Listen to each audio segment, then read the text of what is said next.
Bom, boa noite, brasileiros e brasileiras. Nos desculpamos pelo atraso, problema de aeroporto, esse tipo de coisa, mas acho que está dentro ainda da tolerância, né? Bom, a ideia desse encontro é que o Luiz, a princípio, é um amigo e, em seguida, é um colega, que eu tenho grande admiração pelo trabalho dele e por ocasião da passagem dele pelo Brasil. Ele trabalha em 2 universidades francesas, depois se você quer falar um pouco disso. Ele está passando pelo Brasil para algumas conferências aí, e aí nós agendamos essa hoje aqui, para efeitos então de trazer o grupo dos estudantes da pós-graduação para conhecê-lo. E na segunda-feira vamos ter também, né, uma palestra na APC. Depois isso é o Eduardo que está organizando, aí com um tema mais específico da psicanálise, etc. Né? Então, assim, eu acho que quem viu o folder sabe que se trata de uma conferência sobre metapsicologia, que inclusive é um tema que a gente, quem participa dos seminários, que agora é o seminário da terça-feira, sabe que é um tema recorrente, um tema que a gente trabalha com frequência, sobre vários pontos de vista. Então, o interesse é trazer o texto do Luiz para discutir, para conversar depois. O texto vai ficar disponível, né? Ele está em vias de ser publicado na revista Natureza Humana. E hoje, então, a ideia é que ele faça, como ele quiser, uma apresentação dessa temática. E em seguida, eu, Eduardo, e todos nós teremos a oportunidade, então, de colocar questões, né? E a última coisa que eu queria dizer é que, como a gente trabalha nessa, vamos dizer, efetivamente com filosofia da psicanálise, e o quanto isso é complicado, é recente e complicado de ser definido, né? Há uma polêmica intensa entre todos nós, né? Sobre o que caracteriza a filosofia da psicanálise. Eu gostaria que vocês se ativessem ao trabalho do Luiz, a princípio por esse ângulo. Quer dizer, o trabalho que ele faz é um tipo de abordagem, um tipo de recepção da filosofia, né, que a filosofia faz da psicanálise. Vamos dizer assim, um tipo de leitura, né, uma maneira de ler o Freud, onde o Luiz relaciona então, com cartas, com biografias, quer dizer, tem uma leitura amplificada que vai para além dos textos ou dos casos clínicos. Quer dizer, bom, isso você acaba se explicando, né? Eu passo a palavra para ele, então, e agradeço a sua vinda. Muito obrigado a vocês de estarem me recebendo aqui, e obrigado aos estudantes de essa hora da noite terem o interesse, né? Foi interessante a tua introdução, porque assim me permite falar de uma maneira mais descontraída, como eu estava conversando com os doutorandos da USP ontem à noite, que eles acharam mais interessante do que eu tinha falado na palestra provavelmente dita, do meu trabalho atual e do que é esse texto sobre a metapsicologia dentro do meu trabalho atual. O que ocorre é que eu estou preparando uma história marginal da psicanálise que já está com 2 volumes. Por que marginal? Porque eu acho que todas as histórias do Freud existentes, inclusive a última da Rudinesco, né, são umas histórias romanceadas, é como se fosse uma coletânea de Parismate, de revista, assim, contando como é que o Freud ia aqui ou ali, o que ele fazia, o caso dele, como é que era o casamento dele. Tá? É um Freud superstar, mas não existe nenhum trabalho, nenhuma história da psicanálise organizada. Tá? Existem artigos assim, esparsos, não existe nenhuma história da psicanálise organizada enquanto a gênese do pensamento do Freud, como é que ele foi se formando. O Ernest Jones, que escreveu a primeira biografia do Freud, que tem lugar de história da psicanálise, né? Ele, como os ingleses em geral, o Strachey, que foi o tradutor do Freud em inglês, eles acham que o Freud já nasceu sabendo tudo. Tá? Que o que ele falava para a mulher dele, quando ele falava para a namorada dele, para a noiva dele, que ele ia ser um grande homem, eles não acham que isso era um adolescente se vangloriando com a namorada, tá? Como a gente pode dizer sempre, eu posso ser um grande, alguma coisa, né? Eles acham que isso já era o programa dele, já era ele prevendo o futuro. Tá? Então, não existe um Freud dialetizado, né? Onde se mostra como é que ele progrediu no pensamento dele e as dificuldades que ele teve que enfrentar. Então, o que eu fiz foi o seguinte: nós temos um colega na Espanha, Nicolás Caparrós, que fez um trabalho muito interessante, que consiste no seguinte: ele, em vez de editar a correspondência do Freud como se edita em todo o resto do mundo, quer dizer, as cartas do Freud para cada um dos destinatários, tá? Correspondência do Freud com Jung, correspondência do Freud com Abraham, correspondência do Freud com Ferenc. Ele editou as cartas do Freud em ordem cronológica. Tá? Pegou em 6 volumes todas as cartas do Freud em ordem cronológica. Daí a gente percebe coisas muito interessantes. Tá? Fundamentalmente o seguinte: o Freud escreve uma coisa para um e outra coisa para outro, e frequentemente as coisas são contraditórias. O Freud escreve para o Ferenc, escreve para o Jung, dizendo: você, após mim, só você. Você é o melhor psicanalista que existe, só você conseguiu compreender o meu ensinamento. E para o Ferenc ele escreve a mesma coisa, dizendo, além disso, que o Jung é um filho da puta, que o Jung está querendo roubar ele, que ele vai destruir o Jung. Então, tá aí, é um Freud com uma política clara, né, dividir para reinar, e que aparece, dentro disso tem a correspondência do Freud com os irmãos dele de Manchester, na Inglaterra, tem a correspondência do Freud com a família dele, com a mulher dele, contando de que ele viajava de férias com a cunhada dele. Então, a Roudinesco diz, isso era muito comum, nunca aconteceu nada entre eles. Acontece que eles passavam 15 dias no mesmo quarto de hotel. Então, o que acontece entre um homem e uma mulher 15 dias num quarto de hotel, mesmo que seja com 2 camas, tá? que é o hábito na Áustria.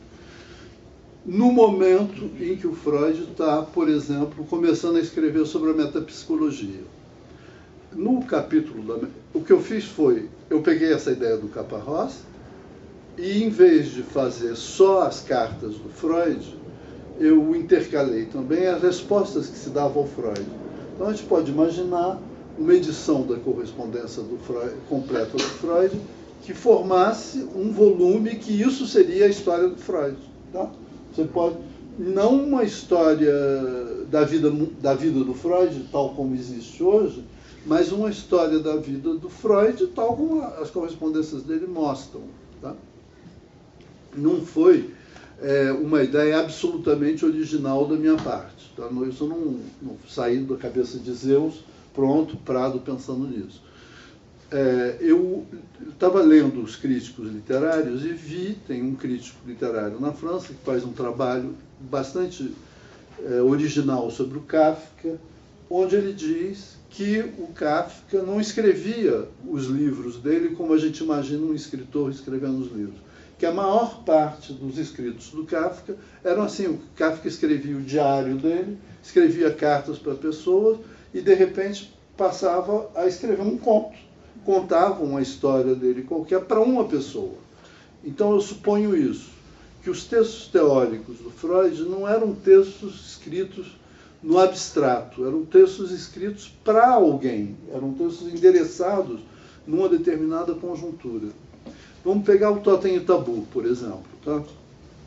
O Totem e Tabu, que é um trabalho também que já está quase pronto, a gente pode ver como é que o Freud constrói o Totem e Tabu. Quando ele escreve o Totem e Tabu, ele está extremamente inseguro do que ele está fazendo. E o Totem e Tabu é uma montagem de 4 artigos diferentes, todos baseados, enfim, quase todos, 3 deles baseados num antropólogo inglês que se chamava Fraser. Tá? Aliás, teve uma moça aqui de Curitiba que, quando eu vim aquela vez, me deu uma dica. Ela falou: você ainda não compreendeu que o Freud faz como a metapsicologia já está no Fraser, que é essa divisão tripartite da mente, já está presente no Fraser, que ele já fala disso assim. Eu ainda não pesquisei isso, mas agora conversando com vocês, me lembrei disso e está no programa, tá, de ver esse aspecto do Fraser. O Freud cita no Totem e Tabu o trabalho do Fraser 100 vezes. Você admitiria um estudante teu que apresentasse uma tese de mestrado ou de doutorado citando um outro autor 100 vezes? Quer dizer, isso é um plágio. Tá? O Totem e Tabu é um comentário do que diz o Fraser. E a tradutora francesa observa que é impossível saber quando Freud está citando, quando ele está comentando, porque ele não põe aspas. Ou ele abre aspas, mas não fecha. É uma edição completamente parafraseada e bagunçada. Tá? E no capítulo final do Totem e Tabu, o Freud chama as hipóteses de outros antropólogos, quer dizer, o que tem de antropólogo no Darwin, no Atkinson, em 2 outros lá, e sai com essa história do assassinato do pai. Que é um mix, né?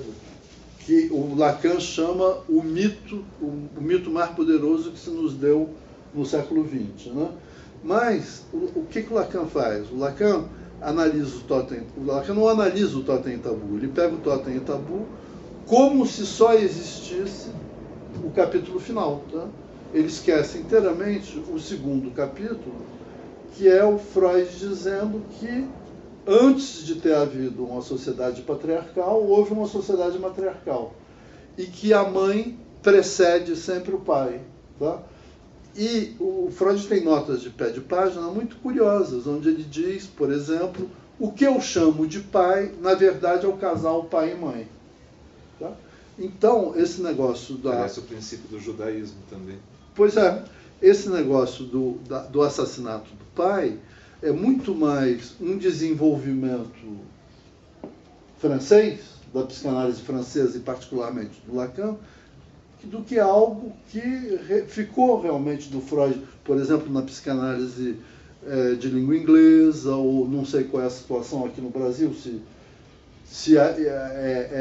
esse apego à teoria da morte do pai existe independentemente do movimento lacaniano.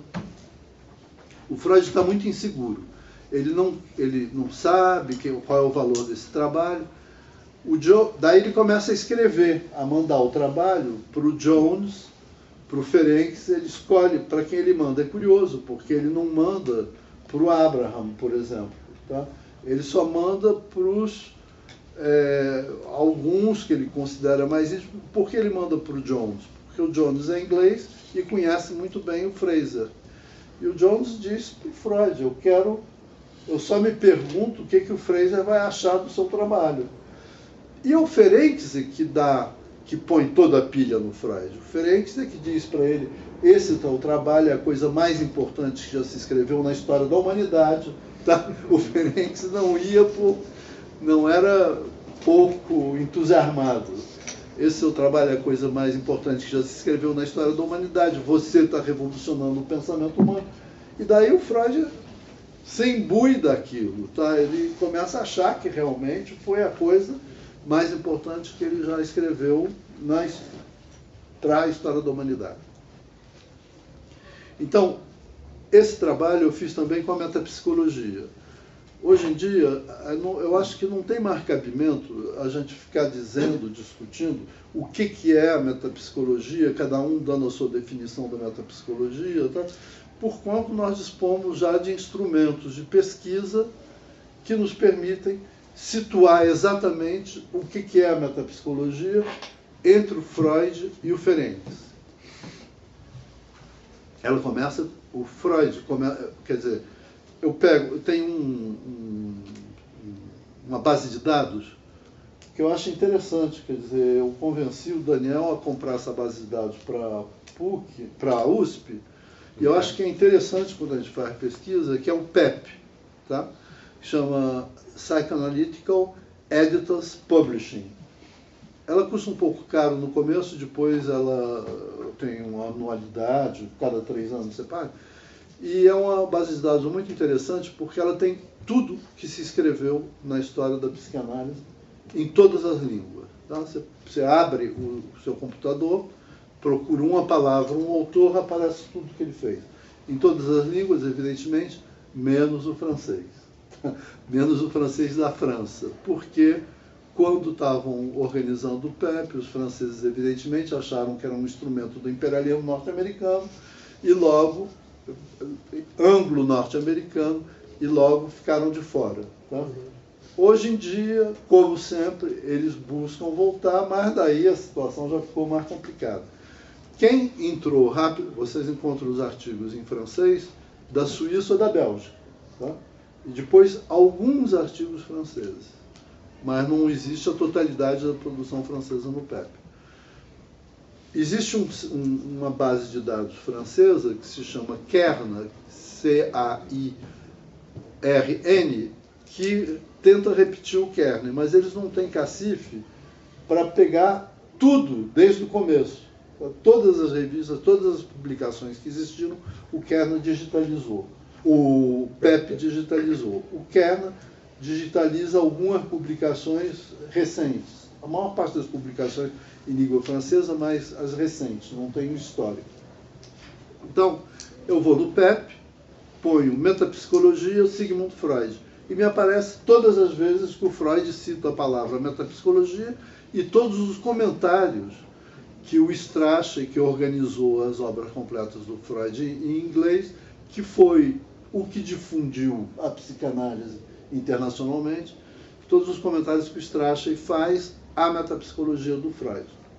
Então, aqui eu posso dizer, o Freud falou da metapsicologia 15 ou 20 vezes. Tá?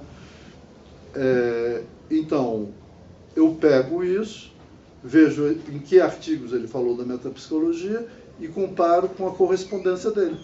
Eu organizo um folder que é em ordem cronológica, o que ele falava da metapsicologia nos textos teóricos e o que ele falava da metapsicologia na correspondência. E daí a gente começa a descobrir correlações muito interessantes, que me permite dizer, por exemplo, que metapsicologia é um outro nome da Anna Freud. Tá? Quando Freud fala, tal escrito, as crianças do meu espírito, estou trazendo ao mundo mais uma criança do meu espírito. Não, é uma metáfora, claro, né? A gente chamar o que eu escrevi da criança do meu espírito. Acontece que, frequentemente, estão em paralelo com partos reais da mulher dele. Tá? Então, você compara a data de nascimento dos filhos dele e compara o que ele ia escrevendo. Compara os aniversários dos filhos dele e o que ele ia escrevendo. Então, você percebe que existe uma proximidade teórica muito grande entre o Freud e a Anna Freud. O Freud, quando a Anna Freud nasce não me lembro o mês exato agora, vamos dizer, a Anna Freud nasce em dezembro, o pai do Freud morre em setembro, a Anna Freud nasce em dezembro, em janeiro, Freud escreve para o Fliess, dizendo, Ana vai muito bem, está nos dando muita alegria, aliás, criei um conceito novo, metapsicologia, o que você acha? Tá? Será que a gente pode chamar isso de metapsicologia? No final desse ano, ele diz, Ana está nos dando muitas tristezas, só me resta a metapsicologia. Tá? Então, durante toda a primeira parte da elaboração da metapsicologia, existe essa proximidade. E o Freud diz, nas primeiras definições que ele dá ao Fliess, ele diz, estou criando a metapsicologia para compreender como os processos mentais se traduzem em fenômenos orgânicos. Tá? Estou criando a metapsicologia para superar o Kant na metafísica. Quer dizer, daí me parece que na origem, e talvez não só na origem, a metapsicologia situa a psicanálise como um neocantismo que fosse prolongar o que o Kant escreve num livro que se chama Observações sobre as doenças da cabeça. Né? Existe um projeto kantiano de psicopatologia. O Kant fala das doenças da cabeça de uma maneira que hoje em dia a gente não está mais habituado a falar e que é muito próximo da maneira como Freud fala. Quer dizer, descrevendo o que ele está vendo. O Kant ainda não fala de esquizofrenia, paranoia, tudo isso que são, a meu ver, formas de recalcar a experiência real do psiquiatra, tá? do observador. O Kant faz uma antropologia clínica. Né? Eu acho que o Foucault fala nisso. Foucault menciona a importância da antropologia clínica do Kant. Ele descreve quem anda pulando pela rua, quem caça borboleta de noite, quem olha para a lua e acha que está conversando com a lua, e vai descrevendo os loucos que ele vê. Então, esse é o projeto inicial do Freud. E isso fica mais ou menos em stand-by até por volta de 1909, quando ele começa a falar de um pouco. Deixa eu ver aqui se eu encontro as datas exatas.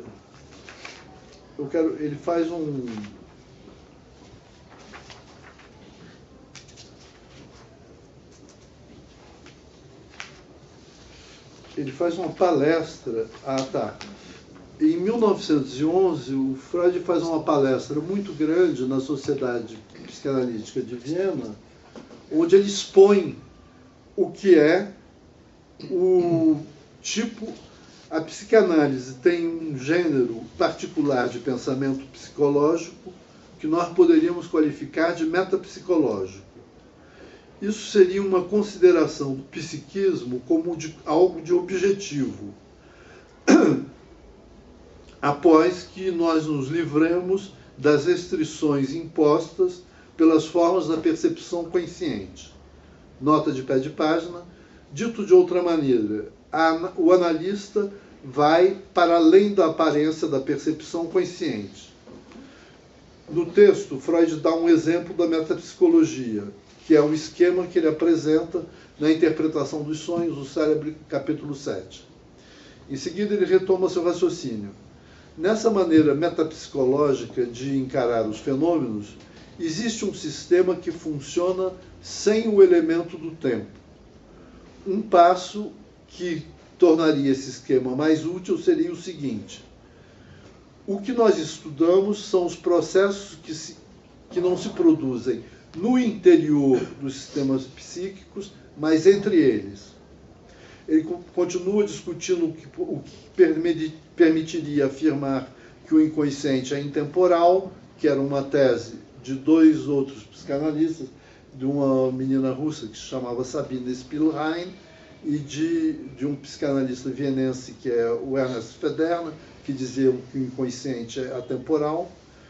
O Freud retoma a tese deles e discute elas, e para reafirmar que tudo que ele está dizendo demonstra a existência de um sistema onde o elemento temporal não jogaria nenhum papel, e, de outro lado, esse sistema há algo que parece ao que nós chamamos de espacialidade, quando nós nos referimos aos objetos.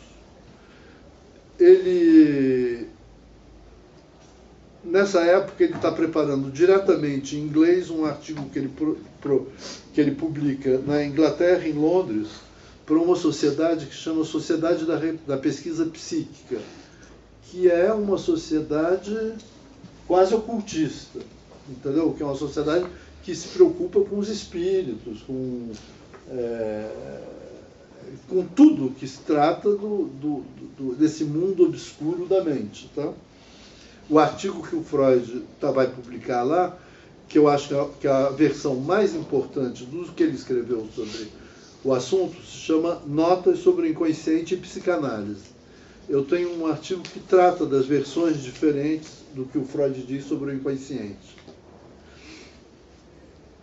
E o Freud conclui: quando os filósofos afirmam que as noções de tempo e de espaço são as formas necessárias do nosso pensamento, uma premonição nos diz que o indivíduo domina o mundo com a ajuda de dois sistemas, dos quais um funciona somente sob o modo do tempo e o outro somente sob o modo do espaço.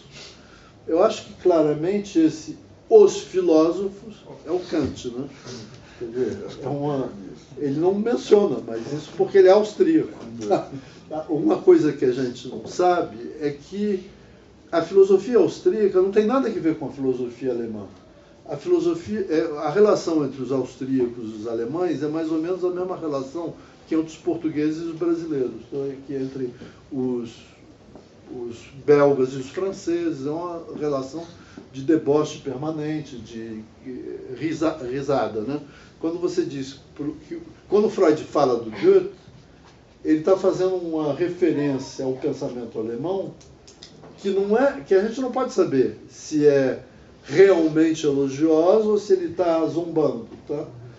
É entre os dois, assim. E quando ele fala do Kant, ele está se reapropriando do Kant de uma maneira austríaca, tá? Nenhum alemão admitiria isso. Você fala para um jovem alemão hoje que o Freud se reivindicava como parte do pensamento alemão, ele cai na gargalhada, ele dá pulos, ele diz que, porque teve uma professora alemã que me disse isso, que a psicanálise era semelhante aos doces vienenses, né? A patisserie viennoise. Então, é a partir de 1911 que o Freud começa a lançar um programa, que é um programa político, que é o programa Metapsicologia. Tá? Ele começa em janeiro de 1912, quer dizer, pouco depois dessa conferência. O Abraham escreve um artigo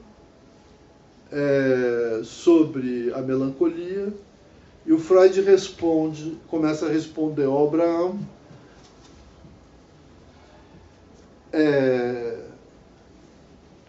para anunciar que ele está trabalhando sobre o inconsciente. E ele continua com o Abraham. O Abraham tem uma importância muito grande para o Freud. O Freud reconhece isso às vezes. Ele tem, primeiro, uma importância, eu vou aqui fazer uma espécie de lacanagem, mas é porque é eficaz isso, tá? Abraham é o pai da Bíblia, né? O Freud escreve sobre o Moisés e o monoteísmo. No judaísmo do Freud, o Abraham não existe. Tá? Ele é excluído. Segundo lugar, o Abraham tinha escrito um artigo fundador na psicanálise sobre o Akhenaton, sobre o faraó egípcio, que foi o primeiro criador de um monoteísmo, assim como precursor do Moisés. O Freud escreve todos os artigos dele sobre Moisés sem jamais mencionar nem o Abraham, nem o trabalho do Abraham, o psicanalista. E ele discute a metapsicologia primeiro com Abraham, para dizer que o Abraham compreendeu muito bem a melancolia, só não compreendeu o que uma abordagem metapsicológica da melancolia. E define, para o Abraham, ele define pela primeira vez que a metapsicologia é uma abordagem dos fenômenos psíquicos, levando em consideração, ao mesmo tempo, um aspecto econômico, um aspecto dinâmico e um aspecto tópico, né? Topológico. Ele não diz ainda o que são esses três aspectos. Nem o Freud nunca propõe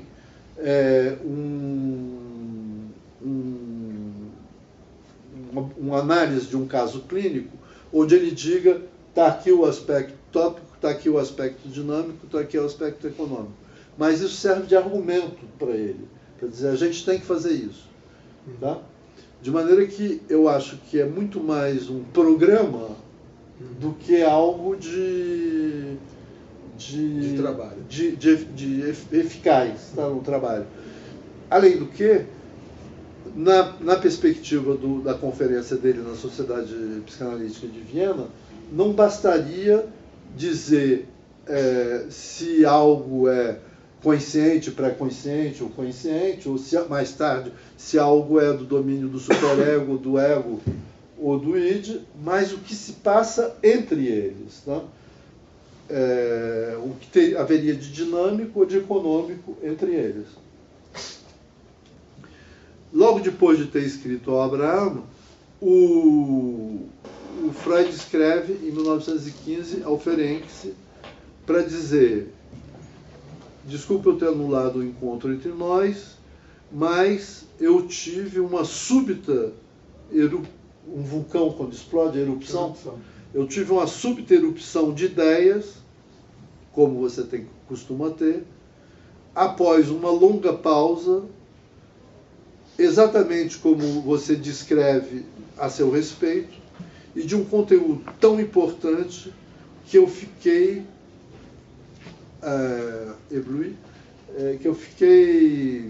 pasmo. Foi a respeito da metapsicologia da consciência, só isso. Daí ele começa a desenvolver, em identificação ao Ferenczi, o que eles chamam, que é uma língua secreta entre eles, Projeto Lamarck. Tá? Vocês conhecem as teses do Lamarck? Você conhece? Eduardo conhece, verdade. Ele chama... Hein? Quer nos lembrar aí, Eduardo, o que é o projeto Lamarck? O que é o Lamarck? Bom, em linhas gerais, a gente pode imaginar, né, digamos assim, essa transposição, imagino eu, uma tentativa de trabalhar com essa possibilidade, por exemplo, da regressão. Digamos assim, você tem uma formação ali de determinadas situações no psiquismo, e elas podem tanto progredir quanto regredir. Não, mas desculpa, o que o Lamarck dizia? Qual era a teoria do Lamarck? Em termos de? Qual era a teoria dele? Qual era a teoria biológica dele? Bom, basicamente era o transformismo. Uhum. A ideia de que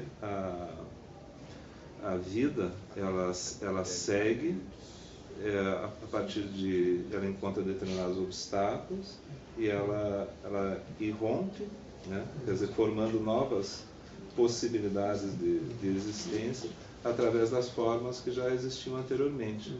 Então ele sai do fixismo, que basicamente era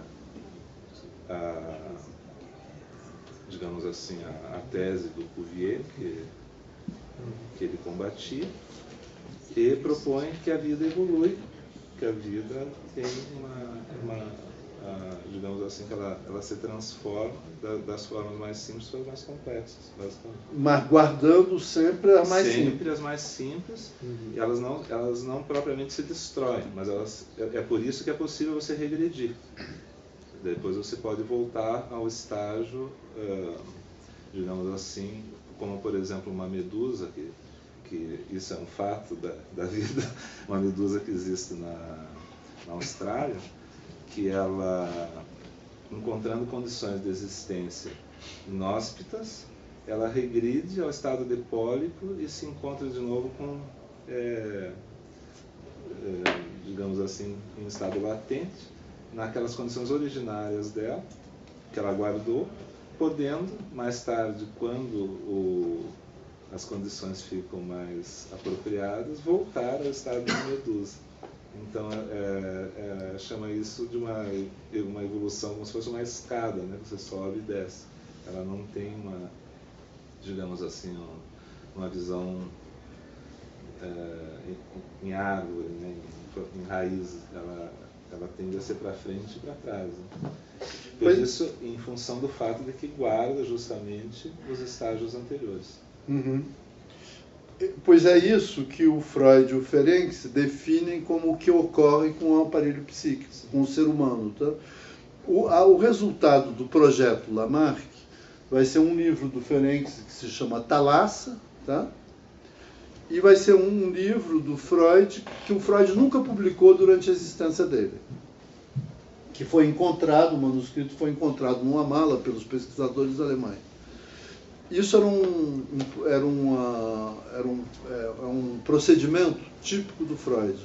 Quer dizer, quando algum pensamento é muito arriscado, quando alguma ideia é muito arriscada, o Freud passa ela para um dos alunos, encoraja o aluno a apresentá-la como sendo sua, e se a ideia é recebida, é bem recebida e se desenvolve, ele retoma ela e dá um outro desenvolvimento. Esse é um conselho do Baltazar Graciano. Ele encontra alguém para levar uma pancada por você. Eu acho que o Freud fazia muito bem isso. O Schopenhauer era tradutor do Graciano. Ah, é? E interessantíssimo. O Freud tinha uma leitura oculta do Schopenhauer. Não, eu acho que o Freud assistiu às aulas do Schopenhauer. Não, ele assistiu do Brentano, que escreveu sobre o Schopenhauer e estava falando sobre o Schopenhauer no curso da disciplina na Faculdade de Medicina, que era optativa que o Freud frequentava. Era Schopenhauer e Nietzsche, que ele naturalmente não conhecia. Que ele não conhecia, né? Tem um livro do Schopenhauer que se chama Como Ganhar Todas as Discussões. Como vencer um debate sem precisar ter razão. Como vencer um debate sem precisar ter razão. E o jeito do Freud argumentar é esse, do Schopenhauer. Tá? Quando ele discute com Jung, por exemplo, ou quando ele, nessa discussão com Abraham, ele pega um ponto secundário do argumento do outro, focaliza naquele ponto, destrói o argumento e pretende que assim ele destruiu o argumento do outro. É sistemático. O negócio do Abraham, por exemplo, ele diz: você compreendeu tudo da metapsicologia, teu estudo é ótimo, salvo, e daí ele desenvolve outra coisa, completamente diferente do que ele está falando. E volta para dizer o que eu falei, explica melhor a melancolia. Só que ele não demonstra como é que explica. Tá? É uma declaração de princípio, mas a gente não sabe. Muito bem. Se vocês quiserem saber o que era o projeto Lamarck, tem que ver o artigo do Ferenczi sobre o Thalassa. De uma maneira muito resumida, o Ferenczi acha que a psicanálise fala muito da sexualidade, mas a psicanálise não fala do que se passa realmente quando o homem penetra na mulher, quando o homem põe o seu sexo no interior do sexo da mulher. E ele acha que aí, nessa ocasião, os dois, o homem sobretudo, mas o homem e a mulher, porque ela se presta a isso, estão reproduzindo as coisas mais antigas da formação da humanidade e que o espermatozoide dentro do óvulo e o pênis dentro da vagina estão reproduzindo o que acontecia com amebas e formas muito primitivas de vida, inclusive com o que aconteceu no aparecimento da espécie humana, ou seja, a luta entre dois organismos, onde um se definiu como penetrante, o outro teve que aceitar ser penetrado. Tá? É a visão que o Ferenczi tem, que tem uma certa consonância com as teorias do Freud de que a mulher é um homem prejudicado, né? Que é uma teoria para o pessoal lá da Sociedade de Psicanálise, eu vou apresentar um outro capítulo no trabalho que eu estou fazendo, que é uma epistemologia da teoria da castração. Tá? De onde é que vem essa ideia maluca de que a mulher seria um homem que não deu certo, seria um homem castrado? Que é um treco delirante, né? Mas que vingou em psicanálise. Os psicanalistas são capazes de jurar por isso. Logo, a psicanálise tem alguma coisa de delirante, né? Tem algumas teorias delirantes. Enfim, existe então na metapsicologia essa teoria inicial, a metapsicologia ligada a Ana Freud e ao que o Freud escreve para o Fliess. Depois tem esse segundo movimento da metapsicologia ligada a essa conferência feita na Sociedade de Viena, justo antes que o Freud vai se apresentar diante dos ingleses, e desenvolvida na discussão com Abraham e no trabalho conjunto com Ferenc. E depois o Freud, você pode seguir claramente como é que o Freud vai botando pilha em todos eles, no Jones, no Ferenc, em todos os correspondentes deles, dizendo: estou desenvolvendo um troço genial, é a coisa mais importante que já existiu, isso é extremamente interessante, metapsicologia. Tá? E todos eles ficam esperando demais. E o Freud diz: o meu trabalho está pronto, são 12 artigos, vou publicar, estou dando para o editor, e daí, patatá. Tem um artigo em inglês muito interessante que chama Subitamente Más Notícias. Acabou o projeto. Do projeto Metapsicologia, que devia ter 12 artigos, 7 foram encontrados. 7 o Freud chegou a publicar. 5 não existiram, que são os 5 mais difíceis, quer dizer, que só existiram como temas. Né? A Lou André Salomé insiste com Freud, insiste, dizendo: já está tudo pronto, nós estamos aqui esperando os seus artigos, você precisa dar os artigos, quando é que você vai dar? E daí, em 1918, ele escreve, 1917, 18, ele escreve para Lou André Salomé para dizer: não tem metapsicologia, não tem, não vai ter. Não tem, não vai ter, se eu conseguir sustentar a minha família, se eu conseguir sair das condições econômicas da guerra, se eu conseguir ter paz de espírito de novo, eu vou retomar o projeto, mas não tem, não vai ter, não me peça mais. Tá? Quer dizer, é a sedução, né? É o que tem o Paul Virilio, que é um filósofo francês, ele define, é o casal, seduzir e decepcionar. Né? Vai sempre junto, quer dizer, a sedução histérica é feita para decepcionar. Não tem mais. Ele declara isso, não tem mais, e escreve na carta seguinte: comecei a analisar a Ana Freud. Então, tá vendo? É como se o começo da análise da Ana Freud tivesse ligado com o fim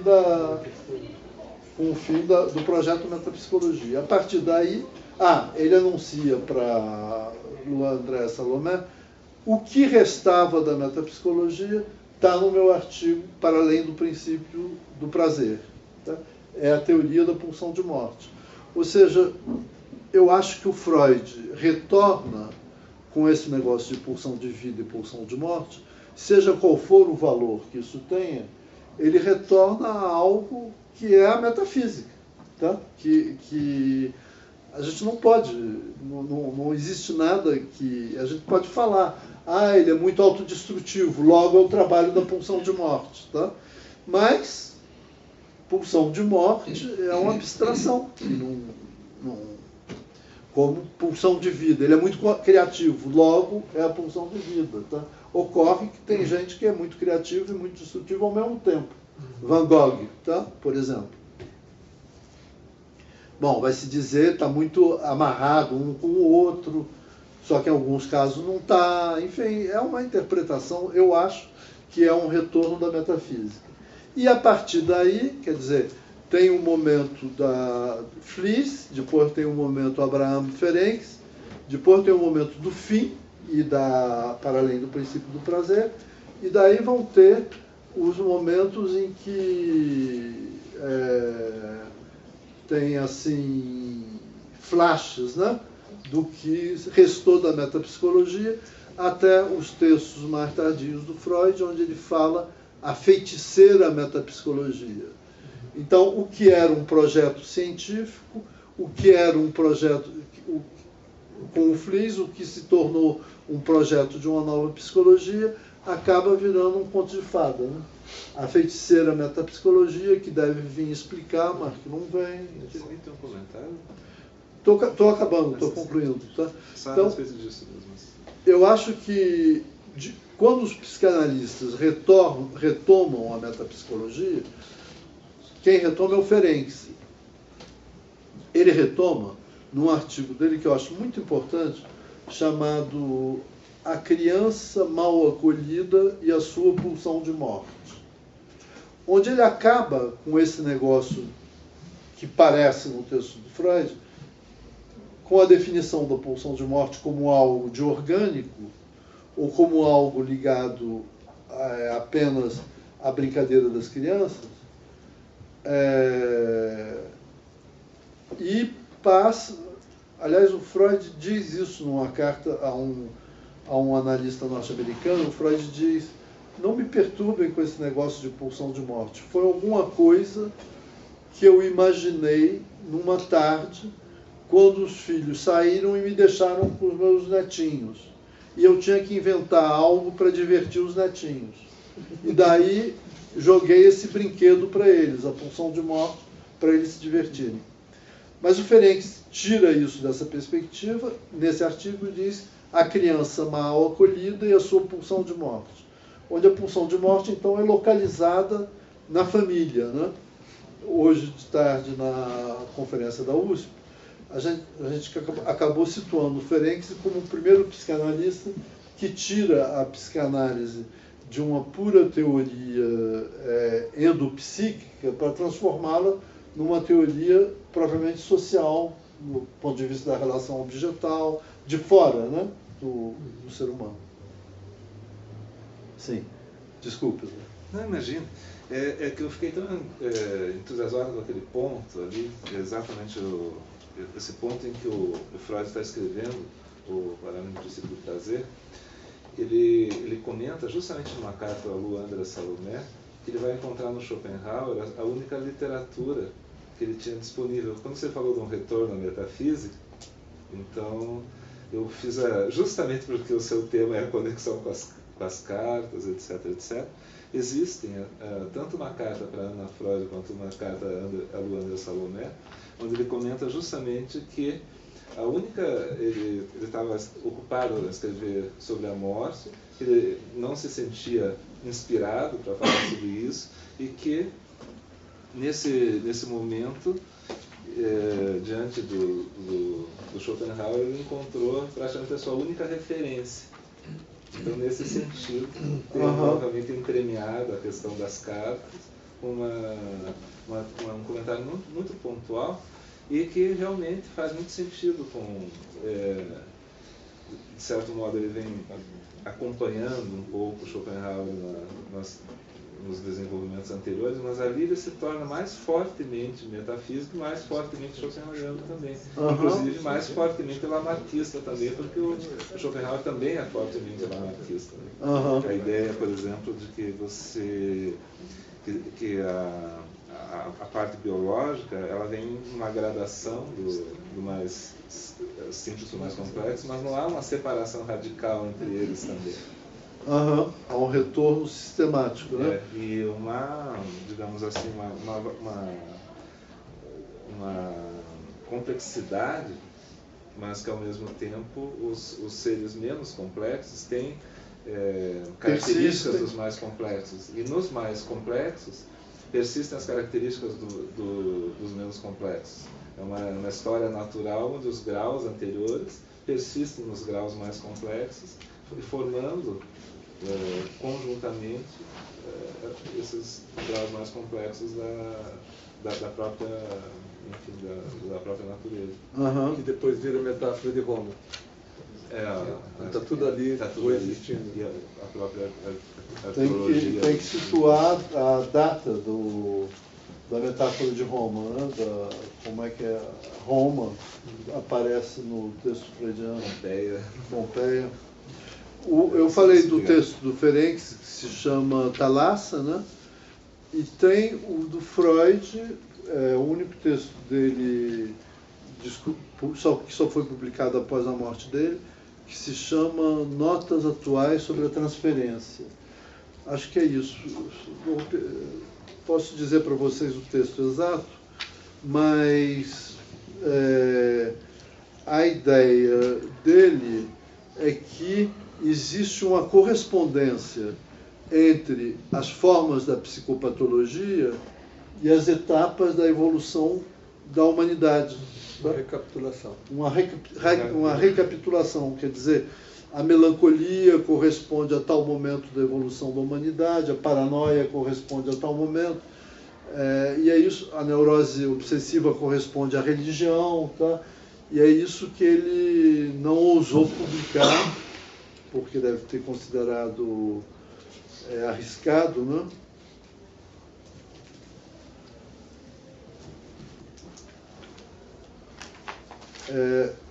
Qual é o texto dele, qual é o livro dele que se chama, é um livro publicado pelos alemães. Aqui tem o nome, um título mais comprido. Assim. Em neurose de transferência, uma síntese. Isso. Sim. Português está assim. É a parte da... É avulso, livro avulso. Então, é esse o trabalho. Espero que tenha interessado você.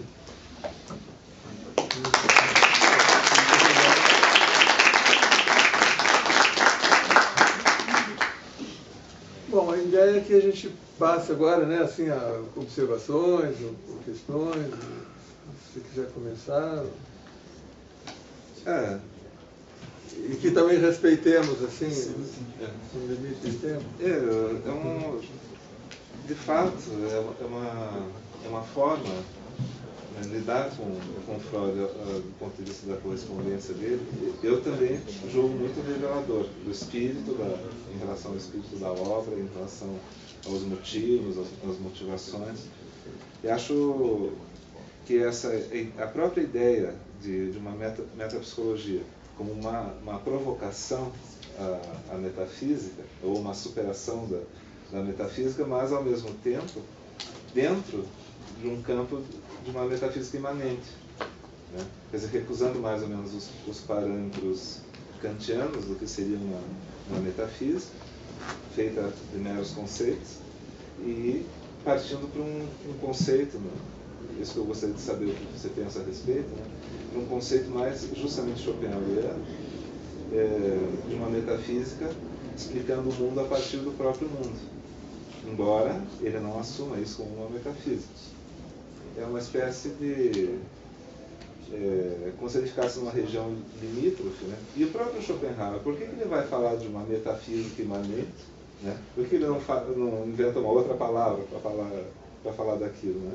É uma espécie de provocação, uma espécie de tentativa de questionamento de determinados parâmetros, mas ao mesmo tempo ficando dentro do âmbito da discussão, me parece, né? E essa condição que você tinha comentado antes a respeito do tão pouco alemão, né? Era o mesmo comentário, por exemplo, que o Nietzsche fazia a respeito do Schopenhauer, né? Tão europeu e tão pouco alemão, ele fala na Gaia Ciência. Então, parece que existe um jogo de sedução e afastamento. Parece tudo, de certo modo, volta, né, em elipses, assim, volta sempre confluindo, sempre de novo as mesmas questões, trabalhadas de uma outra maneira, e dentro de um campo, que parece um campo, e esse é o comentário que eu gostaria que você fizer, uma espécie de provocação, uma tentativa de, ao mesmo tempo, sair dos parâmetros anteriores, mas ao mesmo tempo discutindo a partir desses parâmetros. O que você acha? Eu acho que, eu não sei, eu não conheço bastante filosofia, talvez vocês possam me esclarecer sobre isso. Mas o que eu conheço, a gente pode dizer assim, existe na obra do Kant o aspecto da crítica da razão pura e da crítica da razão prática, existe o outro aspecto da antropologia e das observações sobre as doenças da cabeça, né? O Kant está num momento onde a psiquiatria não existe ainda, tal como veio a existir. Ele está tentando formalizar alguma coisa, mas ele não reúne essas duas vertentes do pensamento dele. Ele não, dentro da crítica da razão pura e dentro da crítica da razão prática, não aparece a antropologia, o que ele fez na antropologia e nas observações sobre a doença da cabeça. Ele tem coisas autorreflexivas, onde ele diz que o médico há de permitir que o filósofo se meta com coisas da medicina por quanto isso ou aquilo. Quer dizer, o Kant supõe que ele poderia ser louco, mas ele está falando da loucura dos outros. Ele tem, apesar do que dizem, ele tem um certo humor às vezes, né? E o trabalho de antropologia dele, que me parece muito interessante como precursor da antropologia. E o Freud, eu não sei como é que o Schopenhauer trabalha o Kant, mas o que eu acho é que o Freud reúne a antropologia clínica e um trabalho sobre o pensamento. Tá? Embora, bem evidentemente, sem desenvolver tudo que havia de teórico no Kant. Né? Num certo sentido, quem vai fazer essa recuperação da filosofia no interior da psicanálise vai ser o Lacan, né? Que se esforça para a psicanálise se desenvolveu demais num sentido, o Lacan vai aproveitar bastante da dialética hegeliana na sua leitura pelo Kojève, né? Para formalizar de uma outra maneira. Mas eu não sei se o que eu estou dizendo a respeito, como é que, por exemplo, essa questão, como é que Schopenhauer trabalha o Kant, tá? Eu não sei se o Schopenhauer trabalha de uma maneira que permita examinar melhor qual foi a passagem para o que o Freud vai fazer. Quanto ao Nietzsche, eu acho que o Freud, por exemplo, o Freud se identifica ao pathos do Nietzsche e do Dostoiévski, tá? E aí tem um processo curioso, por exemplo, quando a gente lê o que o Freud escreve sobre o Dostoiévski e quando a gente lê o que o Dostoiévski queria, qual foi a vida do Dostoiévski, tá? O que o Freud escreve é um absurdo completo. Nunca existiu aquilo. O que o Freud diz do Dostoiévski como um cara perfeitamente amoral e sanguinário, não era nada disso. O Dostoiévski era um cara... pai de família. Em família, para burro, que não teria existido se não tivesse a mulher que teve, né? E os filhos, você vê, tem uma biografia, uma relação muito próxima dele com a filha, sempre preocupada com o problema de saúde dele, com o vício do jogo. Ele chega a parar de jogar por causa do pedido da filha. Eu li a vida dos Dostoiévski escrita pela mulher dele, tá? E é extremamente emocionante, como os dramas dele. E daí você, quer dizer, o Freud diz num determinado momento, o Freud diz que ele sofre de grafomania. Quer dizer, ele escreve desesperadamente sobre tudo. Ele escreve sobre assuntos que ele não conhece absolutamente. Ele não conhece o Dostoiévski o suficiente para escrever o que ele escreve. Mas ele escreve.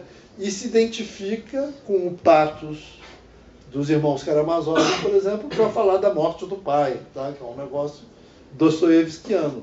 Mataram o pai como os irmãos Karamazov, como crime e castigo, como... Mas ele tem a noção de literatura como sintoma, né? Quando Freud, por causa dessa tese, então ele permite falar isso sem conhecer o sujeito. Literatura é sintoma. Porque uma coisa que eu pensei nisso, esse julgamento do Freud sobre Dostoiévski, quer dizer, é meio tomar a vida pela obra, né? Sim. É mais ou menos isso. E vice-versa. E vice-versa, tomar a vida pela obra, quer dizer, é uma leitura muito particular, talvez, dos irmãos Karamazov, do Crime e Castigo, e que não tem uma pergunta que talvez o Freud esteja transferindo para a vida privada do Dostoiévski. E daí daí eu pergunto, até mesmo tem um interesse seguinte, se isso também passa por alguma leitura que o Freud teve sobre cartas do Dostoiévski, retomando a tua primeira colocação e a questão das cartas. Não, o Freud leu biografias do Dostoiévski. Que provavelmente deveriam, né? Mas nessa época já estavam publicadas as correspondências? Não sei. Essa é só uma... Porque o que eu queria perguntar no final, a primeira é essa, né, da leitura da vida pela obra, porque a gente, que não deixa de ser interessante. Porque também, numa outra perspectiva, quer dizer, nós tendemos a sempre tentar explicar uma certa obra, que é um recurso, eu acho, muito pobre, por uma determinada vida. E como Merleau-Ponty vai dizer sobre o Cézanne, uma obra exige uma determinada vida a ser vivida. Quer dizer, para você fazer uma obra, você tem que fazer opções. É o contrário, quer dizer, é a obra que explica as opções da vida de um pintor, de um escritor, de um psicanalista, né? Então, e daí, você começou a falar das cartas, quer dizer, o Freud já tinha noção, quando ele publicava essas cartas, que elas eram públicas, que elas seriam públicas. Quer dizer, tem esse aspecto também, porque... Né, é uma questão sobre o papel que o próprio escritor reconhece nas suas trocas de correspondência. Existia isso, porque isso, de certa maneira, é interessante como perspectiva de análise sobre o valor quase que heurístico das cartas, numa certa genética aí da história da psicanálise. Eu acho que devia ter alguma noção, porque tem muitas cartas que o Freud destruiu. Então, é porque ele não queria que se soubesse. Tá? Quando as cartas começaram a existir, eu acho que a Maria Bonaparte encontrou num sebo de Viena as cartas do Freud ao Fliess que os filhos do Fliess tinham publicado. Houve uma edição, a primeira edição das cartas do Freud ao Fliess, que data de 1905 e 1906. E não despertou nenhum interesse. Tá? Quer dizer, ninguém se procurou aquilo, ficou lá. Marie Bonaparte, quando foi analisada pelo Freud, lá então, tardiamente, né, lá para 1932, não, mesmo mais tarde ainda, 37, num sebo de Viena, ofereceram aquele livro para ela, e ela comprou, pagou, o cara percebeu que o Freud tinha se tornado muito célebre, que aquilo podia valer, ela pagou uma fortuna. E o Freud, aparentemente, não gostou do assunto. Pediu para ela devolver, ela disse que sentia muito, mas não ia devolver. Tá? E essa edição das cartas do Freud ao Fliess, durante muito tempo, foi censurada pela Ana Freud. Só foram publicados, com o título de Nascimento da Psicanálise, né, extratos dessas cartas. Teve um cara, ficou um negócio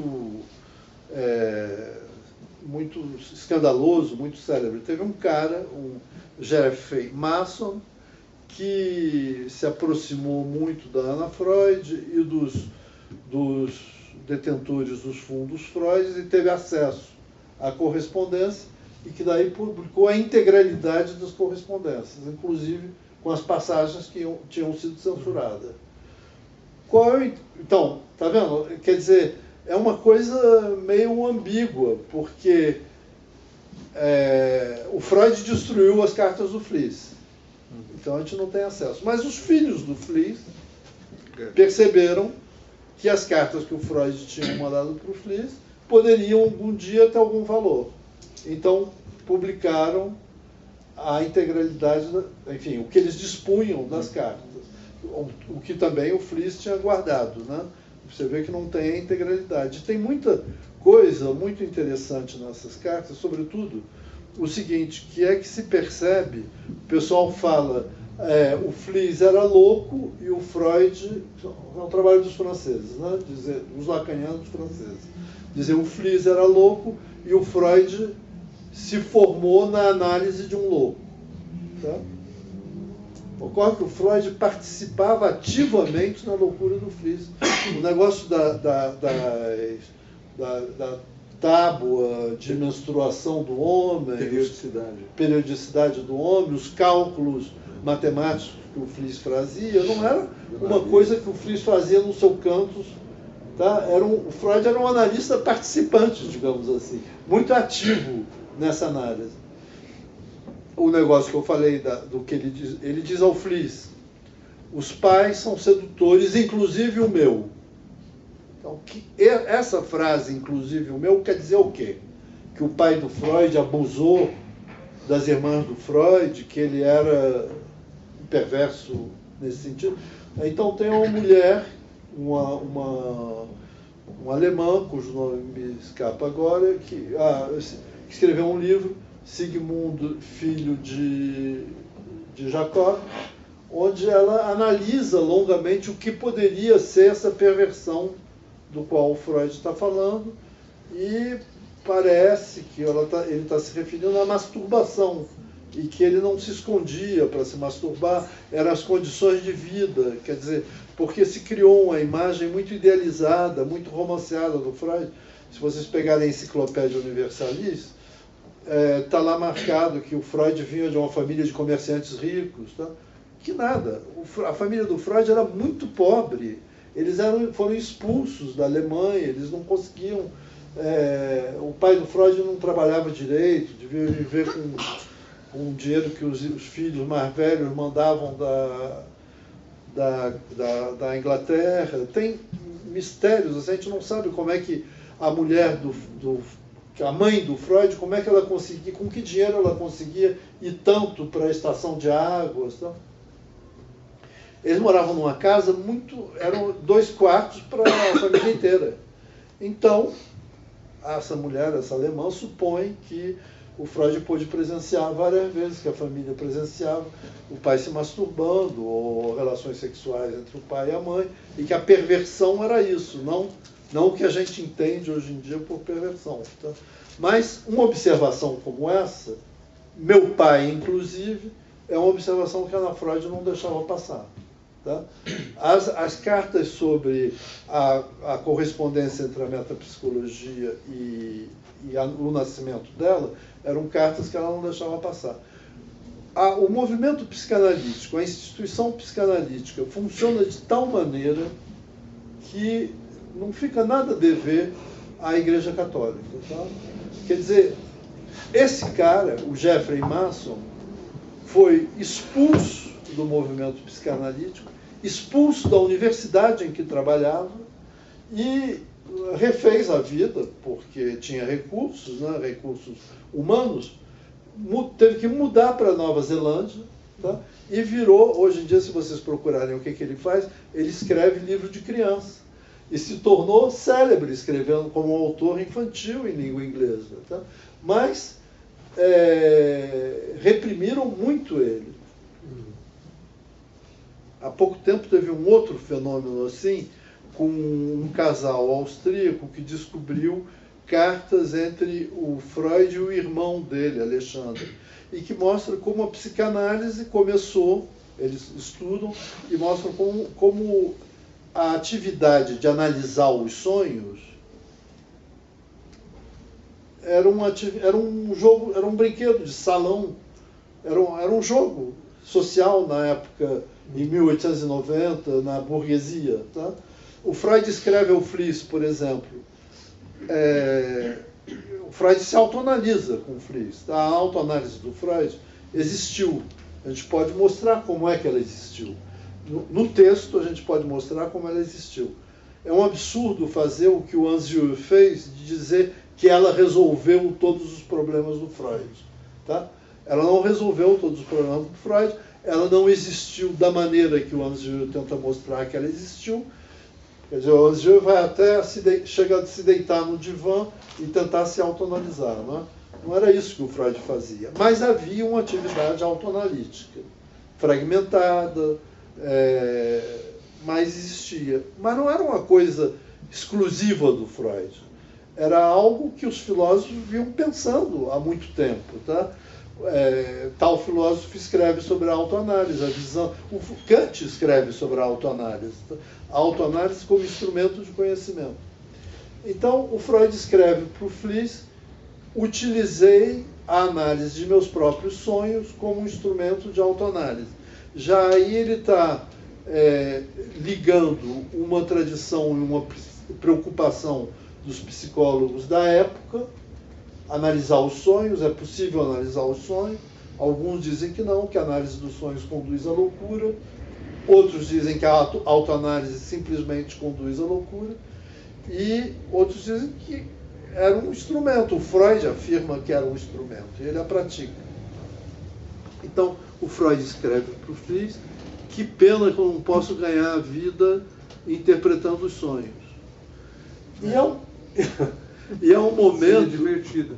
E é um momento em que o Freud está muito deprimido, porque ele não consegue ganhar a vida para sustentar a família dele. E um amigo dele diz: por que você não entra para o B'nai B'rith? B'nai B'rith é uma organização, se vocês procurarem na internet, B'nai B'rith, B'-N-A-I, outra palavra B'-R-I-T-H, é uma organização judaica muito poderosa, que existe até hoje nos Estados Unidos, que foi formada pelos imigrados da Primeira Internacional e da Segunda Internacional, os judeus imigrados da Primeira Internacional e da Segunda Internacional nos Estados Unidos, que criaram uma organização superando a fragmentação das seitas judias para, de uma maneira geral, aumentar o nível educacional dos judeus. Tá? O nível educacional, moral. Os judeus eram considerados como a escória da Europa, né? Os judeus do leste. A frase Freud indo para os Estados Unidos está levando a peste, essa frase não existe, ela é uma invenção do Lacan. Mas ela tem um fundamento, porque se dizia em geral dos judeus que migravam do leste para o oeste que eles estavam trazendo a peste. Não no sentido que o Lacan fala, mas no sentido concreto. Tá? Eles eram... Aí tem um problema entre os judeus integrados na Alemanha e na Áustria desprezavam demais os judeus que vinham do leste. Tinha um racismo interjudeu, né? Intrajudeu. Então, o Freud entra para esse movimento e começa a fazer conferências sobre o sonho. Tá? O Freud faz 7 conferências sobre os sonhos e é ovacionado de pé. O Freud era um orador brilhante, já tinha feito uma pesquisa sobre isso, grande, né? E, a partir dessas conferências, ele vai organizar o livro dele, A Interpretação dos Sonhos, que comporta uma autoanálise relativa de seus sonhos, uma teorização, um capítulo 7, tá? Ele vai montando pouco a pouco. Um casal austríaco fez um livro sobre isso, As Origens Coletivas da Interpretação dos Sonhos. Ele mostra não só o que precedeu a publicação da Interpretação dos Sonhos, como as edições sucessivas da Interpretação dos Sonhos. Entre a primeira edição e a 8ª, em 1924, a Interpretação dos Sonhos teve 8 edições. E essas edições não são iguais. Tá? E dessas 8 edições, 6 delas não eram assinadas pelo Freud, mas eram assinadas pelo Rank e pelo Freud. Tão íntima era a colaboração deles, muitas das teses que hoje em dia se atribuem ao Freud eram, na verdade, teses do Rank. Freud era muito mais tímido que o Rank na assertiva do papel da sexualidade. Tá? Tudo relativo ao conto, a muitos elementos... Ele utilizava o Rank como escudo também. Ele utilizava o Rank... A gente não pode imaginar, é difícil imaginar o que era a amizade dele. Eles se viam todo dia. Tá? O Rank era o secretário do Freud, o Rank não tinha dinheiro para estudar, o Freud pagou os estudos do Rank. Foi uma amizade que durou 24 anos. Né? Quando a Anna Freud começa a despontar como psicanalista, se interessar por isso, quando a Anna Freud começa a ocupar um lugar importante junto ao Freud, esse lugar vai ser o lugar que era do Rank. E ela vai empurrando o Rank para fora. Né? Quando o nome do Rank desaparece da Interpretação dos Sonhos, é nisso que está a briga. Quer dizer, ele briga com o Freud. Ele acha que isso foi ele não gosta, né, de estar sendo posto para fora. Daí ele propõe uma interpretação diferente do Freud do Homem dos Lobos, do que aconteceu no Homem dos Lobos. Isso eu publiquei no meu último livro sobre o Ferenc, a discussão em torno do Homem dos Lobos. Pois bem, esse casal vienense, que publicou sobre a origem coletiva da interpretação dos sonhos, sofreu uma pressão tamanha da sociedade de psicanálise vienense e inglesa, que o cara teve que se mudar para a Itália, tá? E teve que arrumar um posto de pesquisador no CNRS francês, antes que o Instituto Planck protegesse ele, e a mulher se suicidou. Tá? Quer dizer, a gente não vai dizer que ela só se suicidou por isso, mas se suicidou, inclusive, por isso. Né? Então, é dramática a história da psicanálise, não é uma história...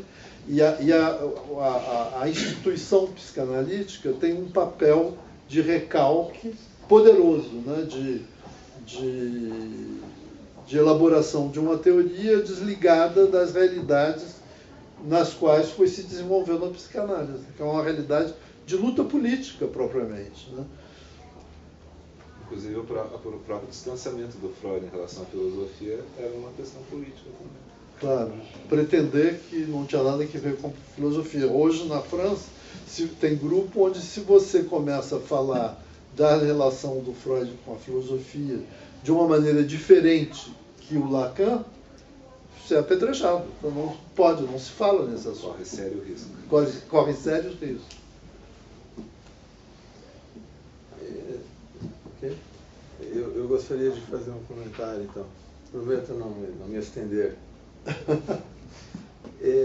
Eu tinha algumas anotações sobre o seu texto.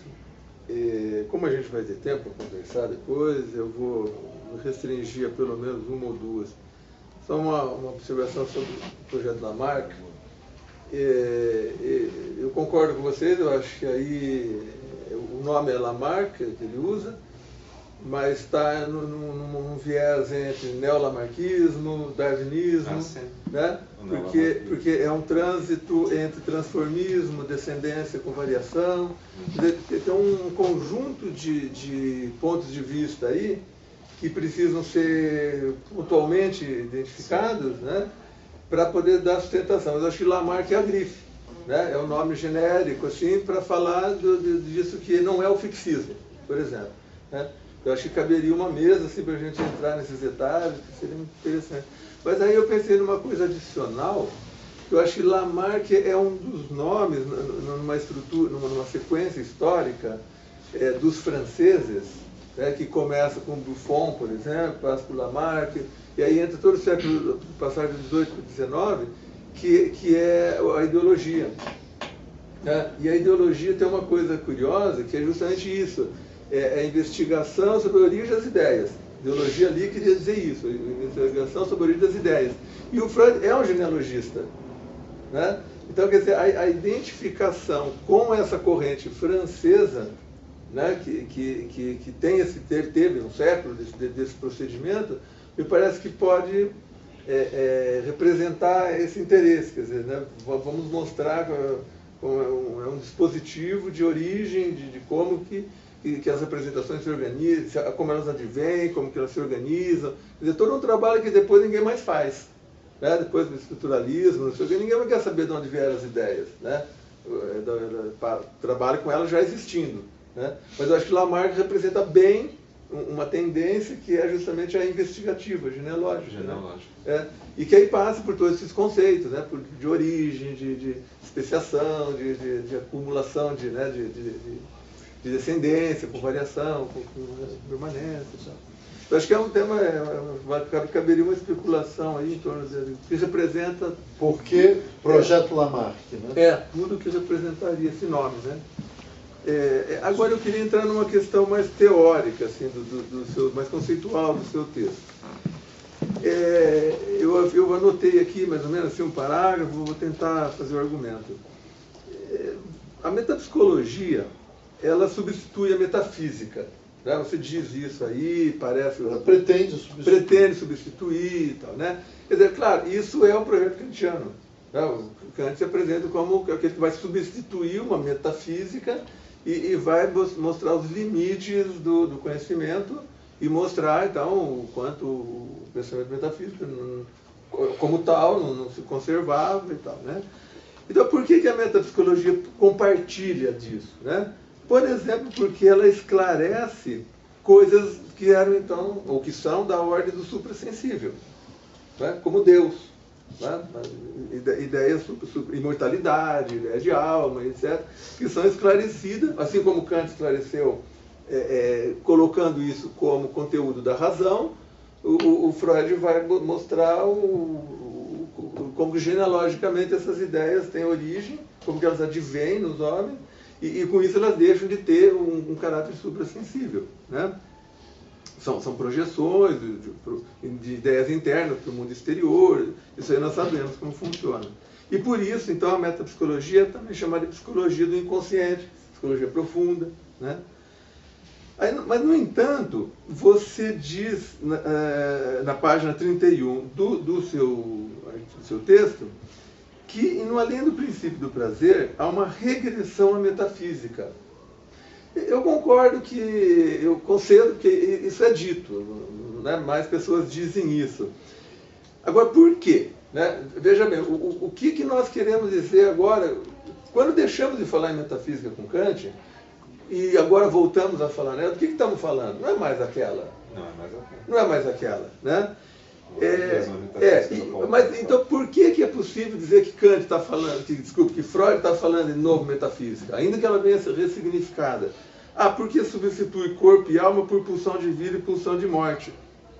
Né? Veja, corpo e alma é distinguir duas ontologias.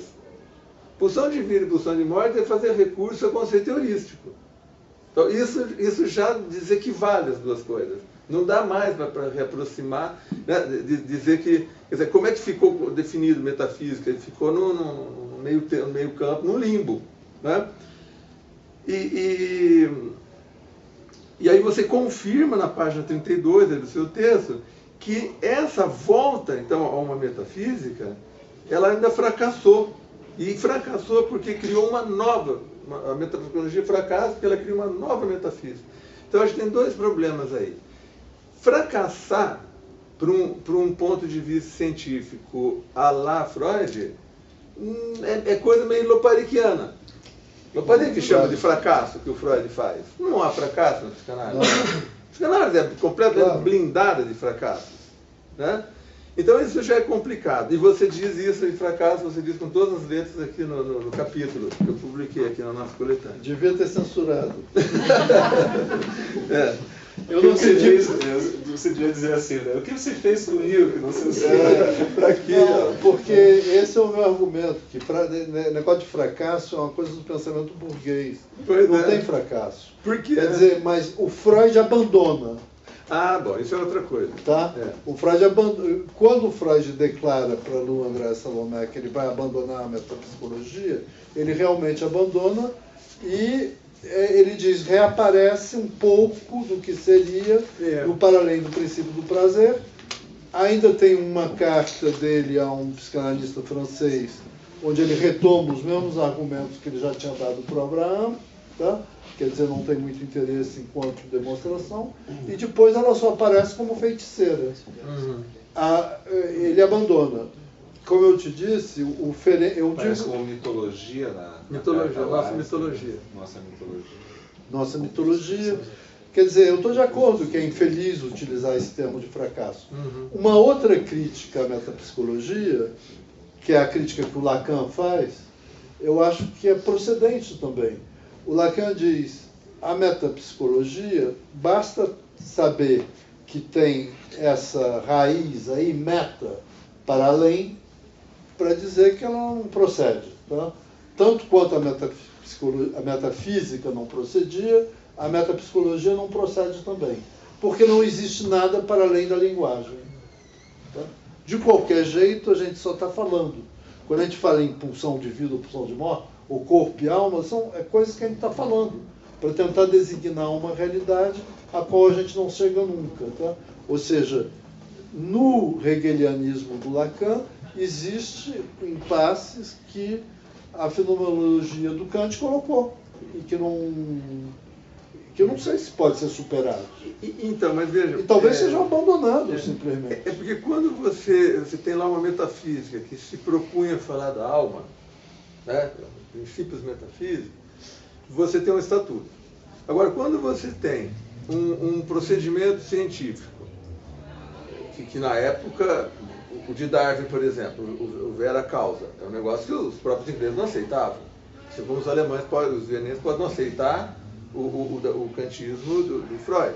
Agora, quando ele tenta organizar fenômenos, que Freud sempre se mantém como ciência empírica, está falando de intuições, né, que aparecem ali. Quando ele tenta organizar isso sob a forma de um impulso, né, do ponto de vista econômico, que não exaure a metafísica, mas é esse que chama a atenção, falar de pulsão. Né? Quando ele usa isso não permite, não lhe autoriza a falar de uma ontologia. Não está falando de alguma coisa que existe. Tem maluco aí que fala, minha pulsão, a pulsão do outro, não sei o quê, mas isso aí é coisa de gente que alucina. Quer dizer, quando ele está falando de pulsão, do ponto de vista econômico, ele está falando de...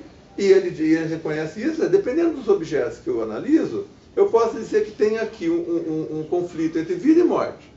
Se eu analisar outros sintomas, eu posso dizer que tem ali a pulsão de comprar ou a pulsão de vender, a pulsão de cheirar e de escutar, não sei o que. Quer dizer, são infinitas.